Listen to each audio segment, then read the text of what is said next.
Muy bien, hermanos, pues hoy en esta tarde vamos a estar centrados nuestra mirada en el capítulo 13. Y os recuerdo que estamos inmersos en esta quinta revelación que yo he titulado La raíz del conflicto, donde aquí el Señor nos está mostrando de alguna manera lo que hay entre bambalinas, entre ese conflicto entre Cristo y Satanás, y ese conflicto que después se desarrolla, lógicamente, entre Satanás y la Iglesia. En el capítulo anterior, recordad que estuvimos viendo esta visión donde se nos relataba acerca de estos tres personajes, la mujer, el bebé, el dragón. Ya vimos que esta mujer representaba a la Iglesia, el bebé que nace de ella es ese bebé que estaba esperando de manera tan ansiada, Jesucristo, el Mesías, y el dragón que es Satanás, que se opone al nacimiento de ese bebé. Vimos que esa oposición al nacimiento de ese bebé fracasa porque Cristo nace, Él tiene su ministerio, Él muere en la cruz, Él resucita y está sentado a la diestra del Padre. Él está con toda autoridad y con todo poder reinando. Sin embargo, veíamos en este capítulo 12 que Juan nos describía de que una vez que Cristo ha ascendido a los cielos y está en esa posición de poder, ahora Satanás, puesto que no puede hacer nada contra él aquí en la tierra y él ha sido expulsado del cielo, ahora él va a atacar a la iglesia. Su propósito es atacar a los creyentes y tratar de destruir lo máximo posible. Eso es lo que nos revelaba el Señor a través de este capítulo 12. Y lo que vamos a estar viendo en esta tarde es la continuación, porque ese dragón que está haciendo guerra contra la iglesia, ahora Juan nos va a describir en esta visión cómo él hace esa guerra contra la iglesia. Cuáles son las estrategias y los aliados que Satanás usa para hacer guerra contra la iglesia, contra los creyentes. Porque Satanás no trabaja solo. Él tiene aliados con los que trabaja y a los cuales él usa aquí para llevar a cabo sus planes. Así que vamos a estar viendo en dos partes la descripción de estos aliados. Por una parte, de los versículos 1 al 10, es una descripción de una primera bestia que Juan ve en esta visión, una bestia que sube del mar. Y después, en los versículos del 11 al 18, tenemos una descripción de una segunda bestia que sube de la tierra.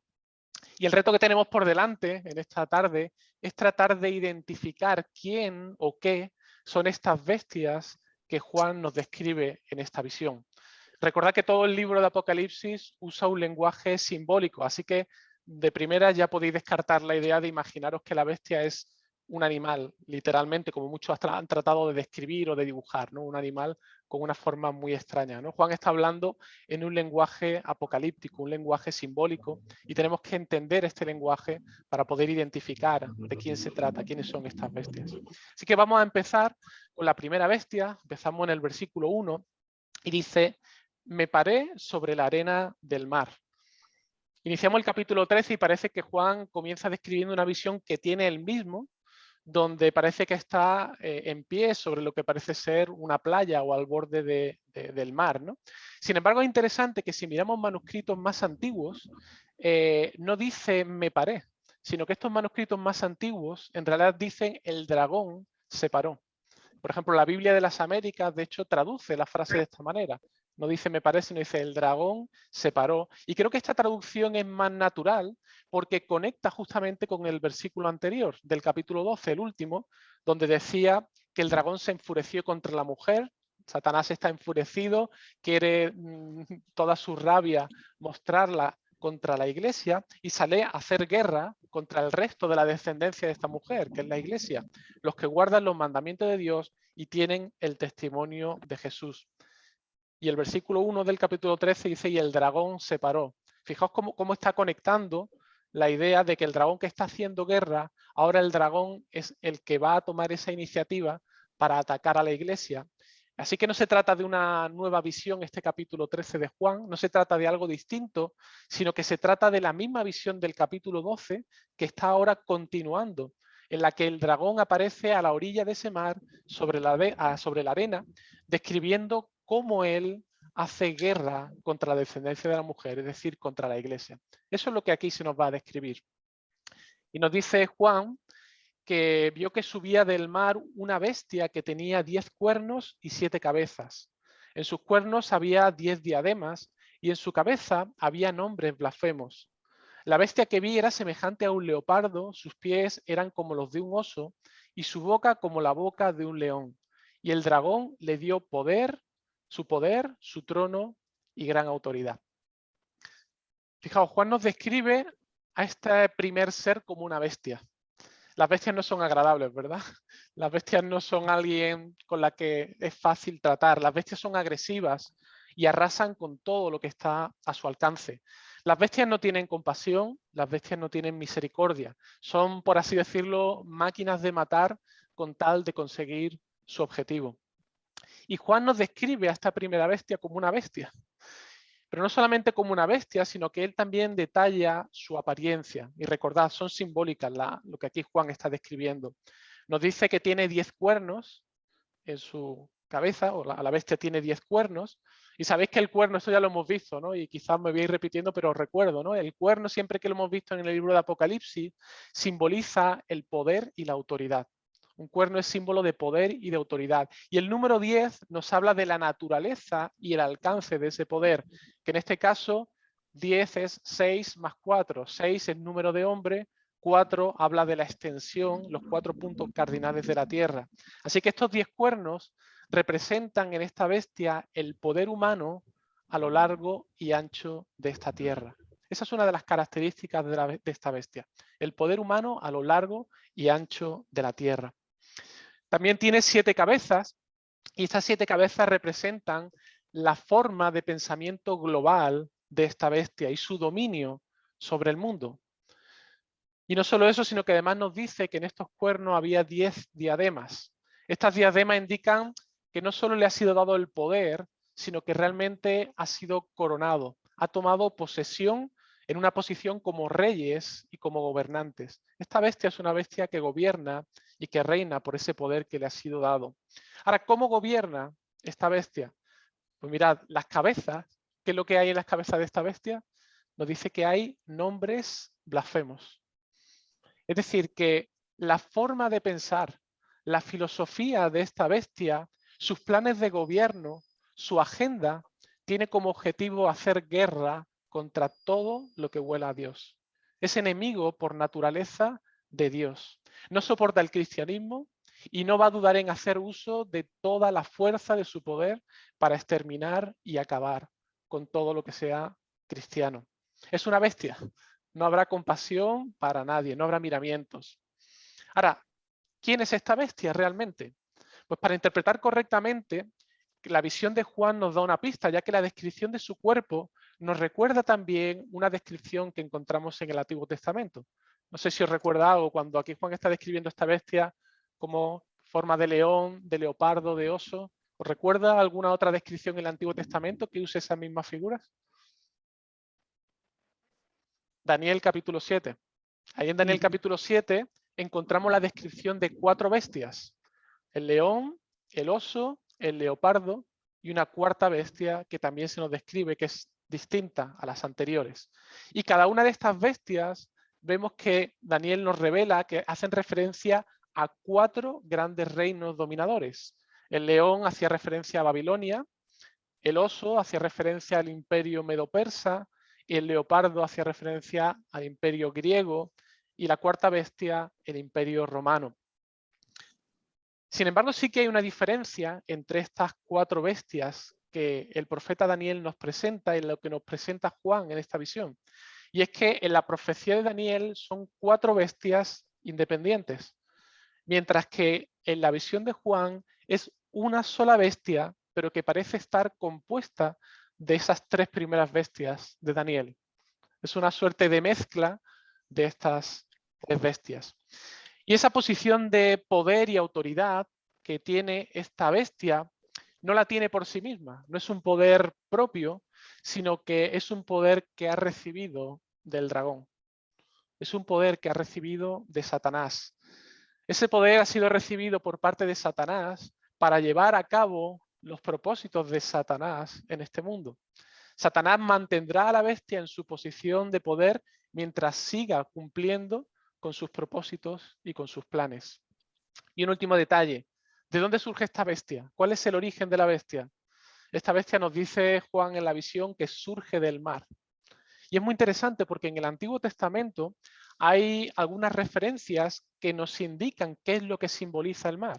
Por ejemplo, en Isaías 17, bueno, el Señor está reprendiendo a Israel y en esa reprensión y el juicio que Él va a enviar dice: hay multitud de muchos pueblos que harán ruido como estruendo del mar y murmullo de naciones que harán alboroto como bramido de muchas aguas.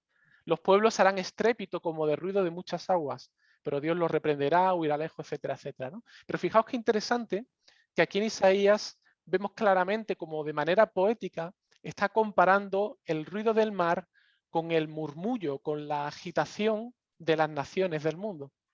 Aquí la bestia que sube del mar tiene que ver con algo que surge de las naciones del mundo, algo humano que surge de las naciones del mundo. Así que, viendo todo esto, ¿quién es entonces esta primera bestia que nos describe Juan? Este primer aliado de Satanás para llevar a cabo sus planes en este mundo. Pues creo que a la luz de todo esto, esta bestia que sube del mar simboliza el poder perseguidor de Satanás incorporado en todas las naciones y en todos los gobiernos a lo largo de toda la historia en estos últimos tiempos. Esa es la primera estrategia que usa Satanás para atacar a la iglesia. Es una estrategia confrontacional donde Satanás, usando a estos gobiernos que tienen una mente contraria a Dios e incitándolos, lo que les provoca es precisamente a provocar el miedo, a coaccionar a la iglesia, a amedrentarla y a hacer uso de la fuerza para atacarla y para destruirla. Dios, a lo largo de la historia, en estos últimos tiempos, vemos cómo, perdón, me he perdido. Sí, decía que esa es la primera estrategia que Satanás está usando, usar a esta bestia, ¿no? De alguna manera es ese dominio mundial dirigido contra el pueblo de Dios a lo largo de toda la historia en estos últimos tiempos. Y esta bestia toma diferentes formas en las distintas partes del mundo a lo largo de la historia. Son diversas en muchas cosas, pero la esencia permanece. La esencia es una mentalidad de Satanás y un poder confrontacional para atacar y perseguir a la iglesia. Esta bestia, por así decirlo, es el poder perseguidor de Satanás en la tierra. De ahí el parecido, fijaos, que hay entre el dragón y la bestia.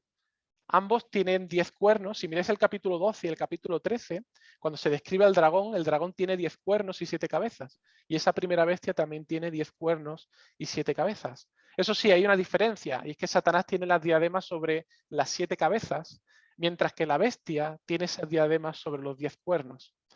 De alguna manera, Satanás usurpa el poder y se declara príncipe de este mundo, por eso tiene sus diademas sobre esas 7 cabezas, y ahora sus planes son llevados a cabo por los gobiernos impíos de este mundo, a los cuales él maneja, él dirige entre bambalinas, como dirigía a Faraón, como dirigía los reinos que atacaban al pueblo de Dios. Estos gobernantes desafían a Dios y blasfeman su nombre. Esto me recuerda a lo que Martín compartió en el Salmo 2 que estuvimos viendo el domingo. Ese Salmo 2 donde nos declara esta misma verdad, cómo los gobiernos de este mundo impío hacen guerra contra Dios, desafían a Dios, ¿no? Y allí el Salmo 2, 1 al 3 dice: ¿por qué se amotinan las gentes y los pueblos piensan cosas vanas? Se levantarán los reyes de la tierra y los príncipes consultarán unidos contra Jehová y contra su ungido, diciendo: rompamos sus ligaduras y echemos de nosotros sus cuerdas. Fija, un gobierno impío que ejerce poder y que reclaman para sí mismo títulos divinos. Quieren ser independientes de Dios y ellos ponerse en esa posición de Dios. Y recordad que en los tiempos de Juan, los emperadores romanos demandaban ese título divino para ellos mismos. Ellos reclamaban que debían ser llamados como señores y como salvadores incluso. Eso era lo que reclamaban estos césares, estos emperadores. Por lo tanto, esta bestia no debemos verla como un solo gobierno o una persona o un imperio concreto mundial, sino que creo que Juan con esta visión lo que nos está mostrando es que esta primera bestia representa a todos los gobiernos anticristianos a lo largo de estos últimos tiempos en los que vivimos y que seguirán existiendo hasta que el Señor venga por segunda vez para poner fin a este sistema. Juan nos sigue dando más detalles sobre lo que acontecerá con esta bestia y sobre su manera de actuar. Y fijaos, en el versículo 3 nos sigue diciendo Vi una de sus cabezas como herida de muerte, pero su herida mortal fue sanada, y se maravilló toda la tierra en pos de la bestia. Y adoraron al dragón que había dado autoridad a la bestia, y adoraron a la bestia diciendo, ¿quién como la bestia y quién podrá luchar contra ella? ¿Qué significa esta cabeza que es herida y que luego es sanada? Pues creo que Juan, escribiendo a los creyentes del primer siglo que vivían bajo el poder de esta primera bestia, porque no hay dudas, yo creo que el poder de Roma que persiguió a los cristianos es de alguna manera una representación de esta primera bestia. Pues en aquel tiempo, durante los tiempos del emperador Nerón, la persecución contra los cristianos fue feroz. De hecho, para desviar la atención sobre sí mismo, porque sabéis que él mandó quemar en Roma, el mando quemar Roma, y para distraer las, digamos, sospechas que había sobre sí mismo, él empezó a difundir la idea de que eran los cristianos los responsables de aquel incendio, y de esa manera instigó la persecución contra los cristianos, y muchos de ellos fueron asesinados, crucificados, quemados como antorchas, para diversión del pueblo, o sea, de una manera muy cruel. Pero es curioso que en el año 68 Nerón se suicida. Roma, como perseguidora, recibe una herida mortal que, sin embargo, años después, bajo Domiciano, que fue otro emperador de Roma, se reactiva de nuevo, de manera incluso más feroz, la persecución contra la Iglesia y contra realmente los cristianos, ¿no? Y el mundo de aquel tiempo, de alguna manera, se rendía al poder de Roma y le rendían culto. Todo el mundo daba por sentado, de alguna manera, la invencibilidad de Roma. De hecho, había un dicho en aquel tiempo, Roma invicta est, ¿no? Roma es invencible, ¿no? Esa era la idea que había en la mente de la gente. Así que Juan, escribiendo a los primeros creyentes, fijaos cómo creo que usa estos símbolos de esa manera para mostrar la realidad, ese imperio humano, ese gobierno humano con una mentalidad anticristiana que hace guerra contra los creyentes, ¿no? Y aunque este símbolo encaja perfectamente como la primera bestia en los tiempos de Juan con el imperio romano, sin embargo su significado creo que es mucho más general. No deberíamos identificarlo solamente como un reino, sino, como he comentado antes, esta visión describe todos los reinos impíos y anticristianos a lo largo de los últimos tiempos, que va tomando diversas formas. En el primer siglo fue digamos, el gobierno romano, pero que a lo largo de la historia podemos observar que ha tomado forma en muchos otros gobiernos impíos a lo largo de toda la historia de los tiempos. Roma en el primer siglo, el imperio mongol con Atila en el siglo V, o en el siglo XX tenemos la Alemania nazi de Hitler, la Rusia de Stalin, la China de Mao Zedong, el Corea del Norte de hoy en día con Kim Jong-un. Si os fijáis, todos siguen exactamente el mismo patrón. Gobiernos que han tomado ese poder y esa autoridad, que ejercen su dominio con una mentalidad contraria a Dios, que tratan de destruir todo lo que huela a cristianismo y que persiguen a los cristianos. Y quien está detrás de esta bestia, quien le ha dado poder y autoridad para que ejerza ese dominio, es el dragón, Satanás, porque Dios lo permite. O sea, hay algo que no debemos perder nunca de vista. Dios es la autoridad que está por encima y que permite todas estas cosas. Gobiernos que caen, pero que más adelante vuelve a surgir un nuevo gobierno, ¿no? Creo que esta idea, que aquí vemos una cabeza herida que vuelve a surgir, encaja con la idea, ¿no? Aunque caiga un gobierno que persiga a los cristianos, sabemos que podrá volver a resurgir, ¿no? Satanás actuando en ese proceso, ¿no? Para hacer guerra contra Dios y contra su iglesia, ¿no? Y de alguna manera, ¿cómo veis al mundo impío? Rendido ante estos gobiernos, se inclinan ante ellos, se inclinan ante los encantos, o a veces supongo que por coacción y obligación, ante la bestia y ante el dragón. Son seducidos y esclavos de su poder. Y esto es una realidad. Yo no sé si alguno llegó a ver un documental sobre Corea. A mí me sorprendió muchísimo sobre Corea del Norte, ¿no? Es casi una secta a nivel nacional donde literalmente Kim Jong-un tiene una estatua que debe ser adorada por los ciudadanos de Corea del Norte. Tienen una hora a la que suena una alarma en la que la gente salen de sus trabajos y tienen que mostrar una reverencia ante él. Y él mismo se declara ser un dios, ¿no? De hecho, hay como esas leyendas urbanas como que es capaz de hacer cosas increíbles, ¿no? O sea, se sublima, ¿no? Y se toman para sí mismo esa imagen de Dios, ¿no? Es la primera bestia, ¿no? Tomando esa autoridad y su poder para ejercer ese dominio y esa esclavitud de las personas. El versículo 5 nos sigue describiendo algunas cosas más sobre la primera bestia. Dice que se le dio una boca que hablaba palabras arrogantes y blasfemias y se le dio autoridad para actuar durante 42 meses. De la boca de la bestia sale lo que hay en el corazón de ella. Odio hacia Dios, odio hacia la Iglesia.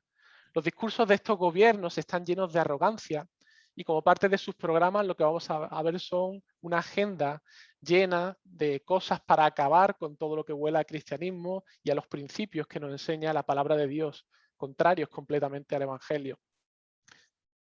Y en estos días lo podemos observar, como decía antes, ¿no? Un ejemplo es Corea del Norte, pero pensemos en Afganistán también.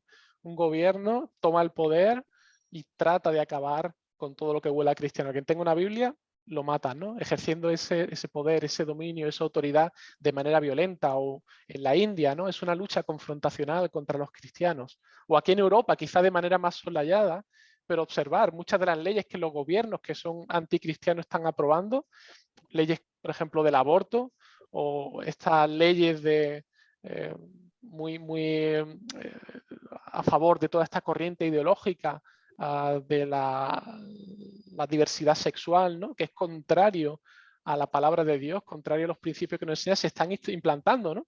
Y vemos casos incluso aquí en España. Yo no sé si habéis escuchado, pero hace unas pocas semanas una iglesia en Castellón, Iglesia La Roca, en Vinarós, que ha sido acusada de delito de odio por el gobierno simplemente por organizar una conferencia sobre la familia y sobre sexualidad.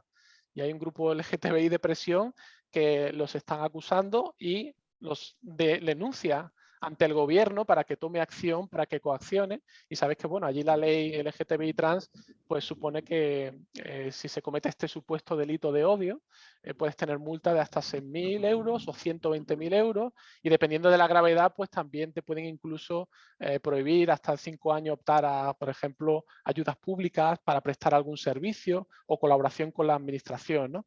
Fijaos, de alguna manera esa coacción o pasas por el aro o no tendrás parte, ¿no? Ese no puedes comprar ni vender si no tienes la marca de la bestia, que veremos ahora un poquito más adelante, ¿vale? Pero hermano, en este versículo 5 creo que hay palabras de consuelo también, ¿no? No quiero que os quedéis con una visión negativa. Tenemos que ver la realidad y el Señor es claro a la hora de mostrarnos esto. Pero fijaos, el final de este versículo creo que son palabras de consuelo. Nos dice que se le dio autoridad para actuar durante 42 meses. Es decir, los días de esta bestia están contados. No es un gobierno eterno. Afortunadamente, no va a durar para siempre la mentira, no va a durar para siempre la arrogancia, no va a durar para siempre esa manera de pensar contraria a Dios. El contador de alguna manera ha iniciado la cuenta atrás y cada día que pasa es un día menos para que llegue el juicio y la destrucción de esta primera bestia. ¿Cuánto tiempo? 42 meses. Y esto los tenéis que saber ya, ¿no? ¿Esos 42 meses a qué tiempo se refiere? A los 42 años que fueron por el desierto, ¿no? Sí, que en realidad nuestros tiempos se corresponden a los tiempos desde la primera venida del Señor hasta su segunda venida. 42 meses, 1260 días, 3 años y medio. Es una manera simbólica de expresar la idea de durante estos últimos tiempos, desde la primera venida de Cristo hasta la segunda venida de Cristo. Así que está claro que el Señor nos está mostrando esta revelación, la realidad del mundo en el que nos movemos, la realidad de ese desierto por el que tenemos que pasar. Un desierto en el que vamos a encontrar que el dragón está atacando a la iglesia y que uno de sus aliados que va a usar para atacar a la iglesia son los poderes y gobiernos impíos de este mundo que van a hacer guerra y oposición contra los creyentes. Ahora, Juan nos describe cómo va a ser la dinámica de esta guerra de la primera bestia con la iglesia. Fijaos, a partir del versículo 6, dice, abrió su boca en blasfemias contra Dios para blasfemar su nombre y su tabernáculo, es decir, contra los que moran en el cielo, y se le concedió hacer guerra contra los santos y vencerlos. Y se le dio autoridad sobre toda tribu, pueblo, lengua y nación, y la adorarán todos los que moran en la tierra, cuyos nombres no han sido escritos desde la fundación del mundo en el libro de la vida del Cordero que fue inmolado. El Señor es muy claro en cuanto a la realidad de esta guerra espiritual. Y no sé, Yo al leer el versículo 7 me daban escalofríos, ¿no? Se le concedió hacer guerra contra los santos y vencerlos. El Señor nos advierte que muchos de sus hijos van a sufrir la primera muerte a mano de esta primera bestia. Y esto lo vemos en la historia. Muchos de nuestros hermanos en el primer siglo fueron asesinados por Roma. Sufrieron crucifixiones, fueron quemados vivos, fueron echados a los leones.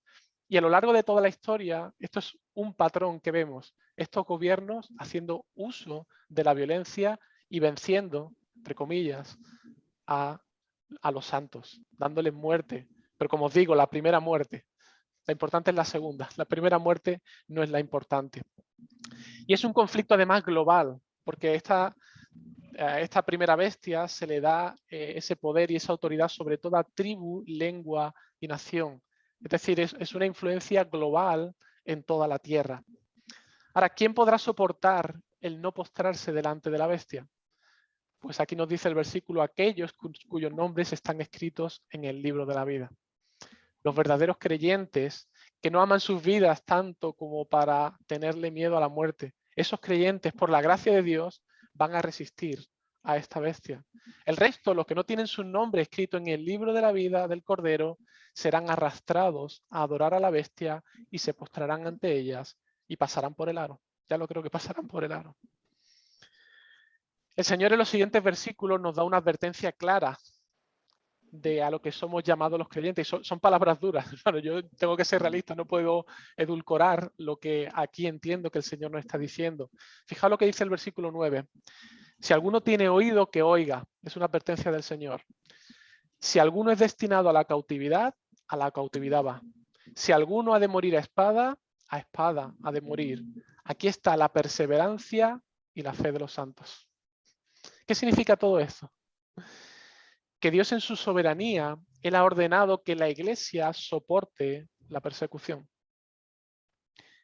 Dios nos lo confirma, algunos serán encarcelados, otros serán asesinados, y en medio de esta situación la Iglesia está llamada a soportar con paciencia este tiempo de tribulación, sabiendo que todas estas cosas no escapan al control de Dios, que Él está siendo un Dios soberano, que están incluidas en ese libro que Él tenía en su mano, en sus decretos, y sabiendo que aunque vivamos en este desierto, que aunque el mundo use la espada para hacer guerra contra nosotros, contra la iglesia del Señor, el Señor nos promete algo y es que Él mismo va a vengar esta injusticia al final de los tiempos, a su debido tiempo. Jesús va a venir para traer juicio y para traer el castigo que ellos merecen. Y cuando entendemos esta realidad y la abrazamos, entonces cuando podemos ejercitar con paciencia y perseverar en la fe. Si alguno tiene oído, que oiga estas advertencias, considéralas seriamente en tu corazón. No es Satanás, sino Dios quien gobierna con el poder supremo. Y Él ha determinado que vivamos en este mundo.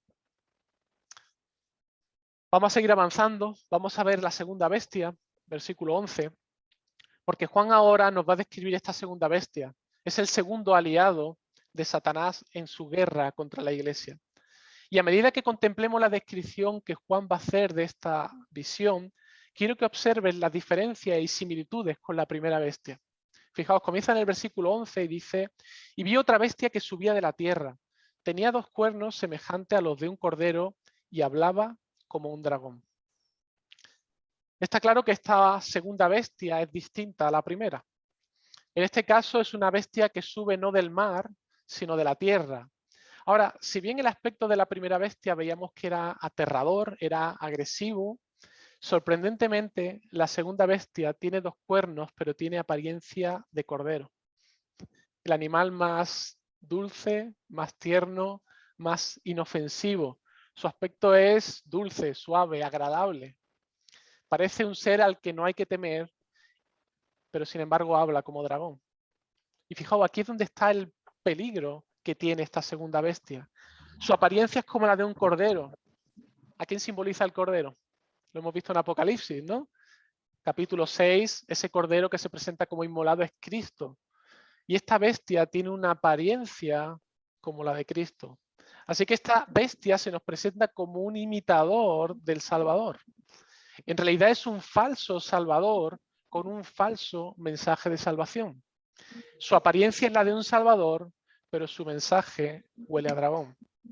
Hermanos, la segunda bestia es mucho más peligrosa que la primera. A la primera se la ve venir de lejos, porque es confrontacional. La segunda es muy sutil y te presenta una cara amable, cuando en realidad sus palabras y sus intenciones son las del dragón. Es decir, que te postres ante Satanás. Fijaos, en el versículo 12 nos sigue diciendo que esta segunda bestia ejerce toda la autoridad de la primera bestia en su presencia y hace que la tierra y los que moran en ella adoren a la primera bestia cuya herida mortal fue sanada. Esta segunda bestia, en un sentido, es sierva de la primera, la cual la primera bestia ha delegado autoridad en esta segunda bestia con el objetivo de que los hombres se postren a los pies de la primera bestia.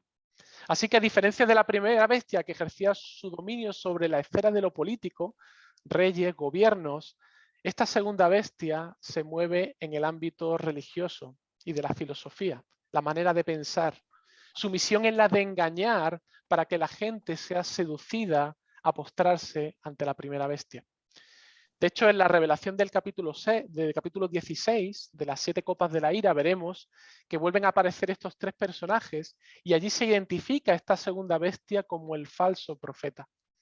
Alguien que está enviando un mensaje supuestamente de parte de Dios, pero es un mensaje falso, es un evangelio falso, es una filosofía que tiene buena apariencia, pero en el fondo su mensaje son palabras de dragón, tiene una intención de destruirte. Por lo tanto, la segunda bestia, este falso profeta, simboliza eso, la religión falsa, la falsa filosofía del mundo en cualquiera de las formas en la que se presente durante todos estos últimos tiempos. Y mirad, ¿de qué manera engaña al mundo esta segunda bestia? Pues fijaos, dice el versículo 13 que hacía grandes señales, de tal manera que aún hace descender fuego del cielo a la tierra en presencia de los hombres. Además, engaña a los que moran en la tierra a causa de las señales que se le concedió hacer en presencia de la bestia, diciendo a los moradores de la tierra que hagan una imagen de la bestia que tenía la herida de la espada y que ha vuelto a vivir. Se le concedió dar aliento a la imagen de la bestia para que la imagen de la bestia también hablara e hiciera dar muerte a todos los que no adoran la imagen de la bestia. Aquí Juan está haciendo referencia a un evento del Antiguo Testamento, no sé si recordáis, a un evento donde fue descendido fuego del cielo, el caso de Elías, ¿no? Cuando Elías ora a Dios y él hace descender fuego del cielo. Elías era el profeta de Dios, que venía con un mensaje verdadero. Con esta imagen, aquí lo que Juan nos quiere presentar es que esta bestia engañará al mundo aún usando grandes señales para engañar. Así que lo sobrenatural, lo milagroso, lo pomposo, no siempre es indicativo de que proceda realmente de Dios. Y fijaos, hay un comentario de Hendrickson que me ayudaba mucho para entender estos versículos 14 al 15, acerca de toda esta idea de cómo la segunda bestia tratará de engañar, diciendo a los moradores que hagan una imagen de la bestia, etc. Y fijaos, lo leo de Hendrickson porque creo que él resume muy bien y estoy de acuerdo con él, ¿no? Como lo presenta. Fijaos, él dice, en referencia a estos 2 versículos, dice, el sacerdote pagano era amigo del procónsul, ¿no? Fijaos cómo está explicando en esta visión lo que ocurría en el primer siglo, ¿no? La fuerza política, el procónsul, estaba aliado realmente contra este sacerdote pagano, ¿no? Este sacerdote que era el representante de una falsa religión. Dice, la influencia sacerdotal defendía y ofrecía apoyo al poder secular del Estado en su persecución contra los creyentes. La religión pagana y la política pagana cooperaban la una con la otra en su batalla contra la Iglesia. Los sacerdotes de los templos paganos hacían todo lo posible para grabar en la mente del pueblo la mentira de Satanás. César es el Señor. Recurrían aún a tretas y pseudomilagros con el fin de engañar al pueblo. A los habitantes de los diversos distritos les mandaban que hiciesen estatuas en honor del emperador. Piensa, por ejemplo, en Pérgamo. Se mataba a cualquiera que rehusase hacer un acto de adoración delante de tal estatua o cualquiera que rehusase decir el emperador es Señor. ¿Quiere decirnos realmente el apóstol que en sus días los sacerdotes paganos, con el fin de grabar más firmemente en la mente del pueblo la religión del Estado o la adoración al emperador, recurrían a tretas, haciendo que reventase fuego sin ninguna causa manifiesta, o por medio del arte de la ventriloquía hacían que saliese una voz de la estatua del emperador? ¿O pertenecen estos detalles meramente al cuadro, de modo que no debemos interpretarlos simbólicamente, ¿no? Aquí Hendriksen plantea la duda sobre si esa interpretación es una referencia a esos eventos, eso que ocurría en el primer siglo, ¿no? Sin embargo, fijaos, sea como fuere la contestación, parece que el significado principal es que a lo largo de toda esta dispensación actual y de una manera más creciente al acercarse a la venida del Señor, falsos profetas, dando grandes señales y milagros, procuran engañar al pueblo y fortalecer la mano del gobierno en su ataque despiadado contra la Iglesia. Y de hecho el Señor mismo nos lo advierte allí en Mateo 24. Él nos dice que se levantarán falsos mesías y falsos profetas que realizarán grandes señales y milagros para engañar, de ser posible, aún a los escogidos de Dios. Lo cual encaja perfectamente con ese ministerio de esta segunda bestia que vemos en Apocalipsis capítulo 13. Y Juan continúa la descripción de la actividad de esta segunda bestia y nos dice que él hace que todos, pequeños y grandes, ricos y pobres, libres y esclavos, se les dé una marca en la mano derecha o en la frente, y que nadie pueda comprar ni vender sino el que tenga la marca, el nombre de la bestia o el número de su nombre.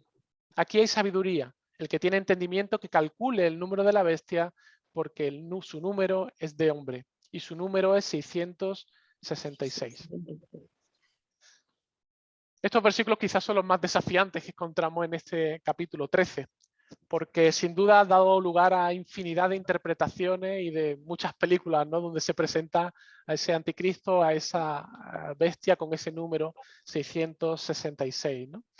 Pero fijaos, aquí Juan nos está describiendo la actividad de la bestia como una actividad que no discrimina por edad, pequeños, grandes, no discrimina a nadie por condición económica, ricos y pobres, ni discrimina por su condición social, libres o esclavos.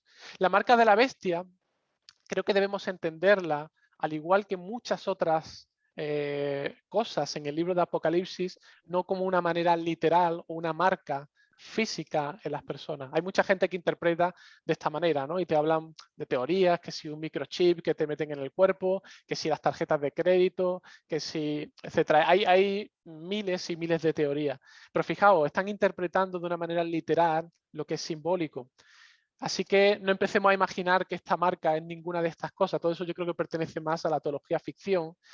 Y creo que esta marca no es literal porque de la misma manera que no es literal el sello que recibieron aquellos escogidos del Señor, los 144.000 que veíamos en el capítulo 7, que se nos hablaba que eran sellados, y cuando veíamos esto entendíamos que no era un sello físico ni una marca física, sino era más bien el indicativo de que habían sido redimidos y que ahora eran preservados, eran sellados y guardados por Dios para no perecer en el día del juicio final. Así que esta marca de la bestia es, por así decirlo, la contraposición a ese sello que reciben los creyentes. Es una marca en el sentido de un símbolo de pertenencia. Todos aquellos que llevan esa marca de la bestia está haciendo referencia a todos aquellos que están bajo el dominio y la pertenencia de Satanás y de esta segunda bestia. Interesante porque en el primer siglo se marcaban a los esclavos con un sello sobre su piel para indicar la pertenencia a su amo, al cual tenía que servir. Y creo que el libro de Apocalipsis toma esto para simbolizar a los que pertenecen realmente a Satanás. Aquellos que reciben la marca de la bestia es una manera de decir son los que pertenecen a Satanás, los que le sirven, los que le adoran, los que tienen una mente como la de Satanás. La marca puesta en su frente simboliza precisamente eso, su manera de pensar, su filosofía, que es conforme a la filosofía de Satanás. Y esa marca que es puesta también en la mano representa o simboliza las acciones de las personas, es decir, sus actos, su manera de relacionarse con los demás, su trato con el resto, su estilo de vida, que es conforme al príncipe de este mundo, conforme a Satanás. Cuando alguien piensa y vive controlado por alguien que odia a Cristo, entonces esa persona podemos decir que lleva la marca de la bestia. Además, Juan nos indica que este es el espíritu del anticristo que opera de tal manera que trata de hacer la vida imposible a los que nos siguen esta corriente. Creo que es justamente a eso a lo que se refiere Juan en el versículo 17, cuando dice y que nadie pueda comprar ni vender, sino el que tenga la marca, el nombre de la bestia o el número de su nombre. Es decir, que bajo la influencia de esta segunda bestia, o estás dentro del sistema, o si no, tu vida será imposible. Vas a empezar a tener oposición y vas a empezar a tener dificultad. Lo vas a pasar mal, realmente. Esa marca de la bestia termina aquí Juan identificándola con un número 666. ¿Por qué ese número? Bueno, de nuevo aquí ha habido muchísimas conclusiones. Sabéis que yo he escuchado muchas teorías, sobre todo usando numerología, ¿no? De alguna manera tratando de buscar en nombres de grandes dictadores, del Papa, y tratando de hacer esa sustitución de letras por número, acaba sumando todo y sale el 666, ¿no? Pero bueno, estas teorías, recuerdo a Donald Carson en una exposición sobre esto, y lo hacía con su propio nombre, ¿no? Cogía las letras de su nombre, las sustituía por número y acababa sumando 666, diciendo, yo soy el anticristo, ¿no? Pero hermano, fijaos lo que Juan dice, aquí hay sabiduría. Fijaos lo que dice Hendriksen, tira mucho de Hendriksen porque creo que acierta mucho en esto, ¿no? Hablando acerca de este número 666, dice, ahora el ser humano fue creado en el sexto día. 6, por tanto, no es 7 y nunca alcanza a 7. Nunca alcanza la perfección, es decir, no llega nunca a ser 7. 6 significa errar el blanco, fracasar. 7 significa lo perfecto o victoria. Así que aquí nos invita a Hendrikse a regocijarnos porque sabemos que en Dios tenemos la victoria. Y el número de la bestia es 666, es decir, fracaso tras fracaso tras fracaso. Es número de hombre, porque la bestia se gloria en el hombre y por tanto tiene que fracasar. Así que fijaos qué interesante, el subnúmero 666 está haciéndole la referencia a esta idea, esa mentalidad de Satanás que bajo esa influencia de la segunda bestia lo que busca es que no mires a Dios, que busques tú exaltarte, autoexaltarte a ti mismo, el buscar la salvación en tu propia obra, en tu propia idea, en tu propia filosofía y que eso al final te lleve a adorar a la bestia, a Satanás. El número de la bestia, por tanto, es un número que identifica a los que no temen a Dios, a los que rechazan a adorar a Dios, los que prefieren la mentira a la verdad de Dios y que van por su propio camino de impiedad. Y Juan quiere que usemos de sabiduría para identificar este espíritu del anticristo que está operando en este mundo, en sus gobiernos, en instituciones, en las filosofías, las ideologías de este mundo, en grandes personalidades también que están influenciando. Juan quiere que tengamos sabiduría en el mundo en el que nos desenvolvemos para que discernamos la verdad de la mentira y seamos preservados precisamente de ese espíritu del anticristo que está haciendo guerra contra la Iglesia. ¿Vale? Y voy a terminar con una observación, con eso vamos a concluir el estudio hoy, y es algo que no sé si os habéis dado cuenta cuando hemos estado viendo la descripción tanto de la primera bestia como de la segunda bestia, y es una realidad que vemos también a lo largo de todas las escrituras, y es que Satanás, sabéis que él siempre ha querido aspirar a ser como Dios. Ese fue su pecado, el pecado de orgullo, aspirar a ser como Dios. Y sabéis que Satanás no es muy creativo ni original en su manera de proceder. Y de hecho en esta visión vamos a verlo porque realmente Satanás con estos aliados en realidad está tratando de imitar a Dios. Hay una imitación.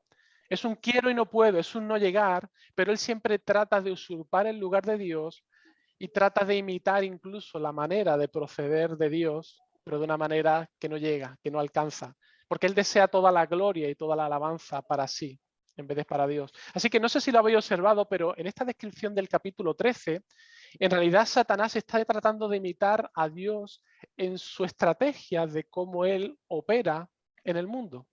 Estos tres personajes que observamos en la visión del capítulo, el dragón, la primera bestia que sube del mar, la segunda bestia que sube de la tierra, imitan y tratan de rivalizar con el Padre, el Hijo y el Espíritu Santo.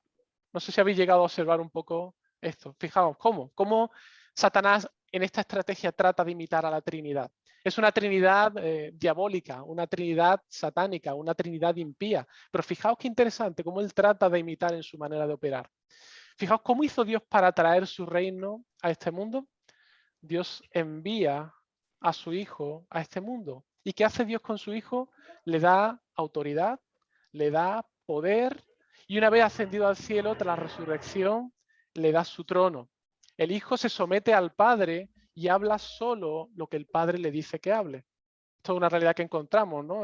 Juan 5, por ejemplo, y Jesús dice, no puede el Hijo hacer nada por sí mismo, sino lo que le ve hacer al Padre, porque todo lo que el Padre hace, también el Hijo lo hace igualmente. O sea, Cristo se sometió al Padre en obediencia y él todo lo que decía era en obediencia al Padre, lo que el Padre decía que dijese.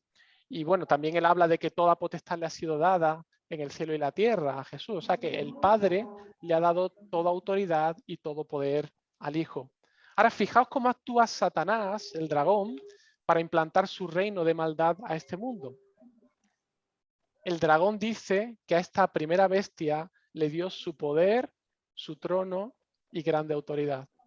Fijáis, Satanás como dragón está reemplazando o imitando al Padre, dándole poder a esta primera bestia a la cual él envía al mundo y le da su poder, su autoridad y su trono, tal como el Padre hace con el Hijo. Otra cosa interesante, ¿cómo es la imagen del Hijo respecto al Padre? Dice que es la representación exacta de la naturaleza del Padre. El Hijo representa la misma imagen y su sustancia, ¿verdad? Eso es lo que nos dice Hebreos. Y fijaos cómo es la imagen de la bestia con respecto a la imagen del dragón. Exactamente igual. 10 cabezas, 7 cabezas, 10 cuernos y las diademas. De la misma manera, fijaos que en estas imágenes encontramos que la primera bestia, la esencia, la naturaleza de esta primera bestia es igual a la naturaleza y la esencia del dragón. Todo lo que hacía Jesucristo durante su ministerio aquí en la tierra, ¿qué buscaba como fin último? Cuando Jesús hacía milagros, lo hacía para confirmar que el mensaje venía de parte del Padre y al verlo la gente se maravillaba y glorificaban a Dios, ¿verdad? Eso lo vemos a lo largo de todos los evangelios. El Hijo siempre busca glorificar al Padre para que la gente se postre ante el Padre. ¿Cuál es la misión de la primera bestia? Fijaos, se maravilló toda la tierra en pos de la bestia. Esa primera bestia también hace maravillas y dice que adoraron al dragón que había dado autoridad a la bestia y adoraron a la bestia diciendo, ¿quién como la bestia y quién podrá luchar contra ellas? El mundo se maravilla y va en pos de la primera bestia y todo el mundo la sigue, como Jesús era seguido por muchos cuando hacía milagros. Pero el fin último de esta primera bestia, ¿qué es? Que la gente adore no a Dios, sino que adore al dragón, a la primera bestia a la cual le ha sido dado todo poder y autoridad, con el fin último de que toda gloria y toda alabanza sea para el dragón. Ese es el ministerio de la primera bestia. Hasta la resurrección de Jesucristo creo que tiene aquí una similitud. La primera bestia trata también de imitar en esto a Cristo, claro. De la misma manera que Jesús muere y resucita, la primera bestia sufre una herida mortal que es sanada, es una especie de pseudo-resurrección. No es una resurrección real, pero también es una especie de pseudo-resurrección. Ahora, fijaos, no queda ahí la cosa. Estos son algunos aspectos que hemos visto, pero hay unos aspectos también de la segunda bestia que tratan de rivalizar en cómo el Espíritu Santo opera también. Fijaos, ¿cómo opera el Espíritu Santo? Él tiene un ministerio de seducción, no de confrontación. Fijaos lo que allí nos dice Juan, por ejemplo, 16. Os conviene que yo me vaya porque si no me fuera, el Consolador no vendría a vosotros. Mas si me fuero, lo enviaré y cuando Él venga, convencerá al mundo de pecado, de justicia y de juicio. Es decir, que el ministerio del Espíritu Santo es un ministerio de seducción para convencer a las personas de sus pecados y para llevarlos a los pies de Cristo. Y de alguna manera el Evangelio nos revela también que el Espíritu Santo no habla por su propia cuenta. El Espíritu Santo habla conforme a lo que también el Padre le dice que hable. El Espíritu Santo no va por sí solo, él pertenece al Padre y habla conforme a lo que el Padre le dice. Y el Espíritu Santo también obró en sus tiempos por medio de hechos milagrosos para confirmar el mensaje de la verdad del Evangelio. ¿Y cómo opera esta segunda bestia? Pues fijaos, hace grandes señales también. Tiene un ministerio no de confrontación, sino de seducción. Lo que habla, habla como dragón. Lo que el dragón le manda que diga, él también habla de la misma manera y tiene como fin no mostrar la verdad, sino por el contrario, engañar a la gente. Un evangelio falso, una religión falsa, tratando de convencer, de seducir y de infundir la mentira en los corazones de las personas. Así que fijaos, interesante, ¿no? De qué manera estas dos bestias junto con el dragón realmente forman esa trinidad impía, esa trinidad satánica que trata de imitar a Dios. Es un quiero, pero no puedo. Es tratar de usurpar el lugar que solamente le corresponde a nuestro Dios. Así que, bueno, en resumen, Satanás y sus aliados, esta visión creo que nos da una idea de cómo están operando, no solamente en el primer siglo, sino cómo han operado a lo largo de la historia y cómo siguen operando hoy en día. Su estrategia, aunque es antigua, pero siempre es la misma. No ha cambiado en su esencia. Él desea implantar una mentalidad contraria a Dios, una mentalidad contraria a Cristo, una mentalidad contraria al Evangelio, y para ello va a usar estas dos estrategias. O bien atacar y confrontar de manera por la fuerza, a través de estos gobiernos impíos que tratan de servir al dragón y de esa manera tratar de atacar a la iglesia, o la segunda estrategia que lo va a hacer mediante la seducción o tratando de implantar este engaño a través de estas falsas religiones o falsas filosofías para llevar a cabo sus planes. Y hermano, no sé vosotros, pero yo esto es una realidad que pensando, ¿no? Lo veo, incluso pensando en Afganistán, ¿no? Un gobierno que toma el poder, un gobierno además que, si os fijáis, aquí representan a estas dos bestias en la misma entidad, ¿no? Porque es un gobierno con un poder político que va a tratar de confrontar y atacar, pero también es un poder religioso, ¿no?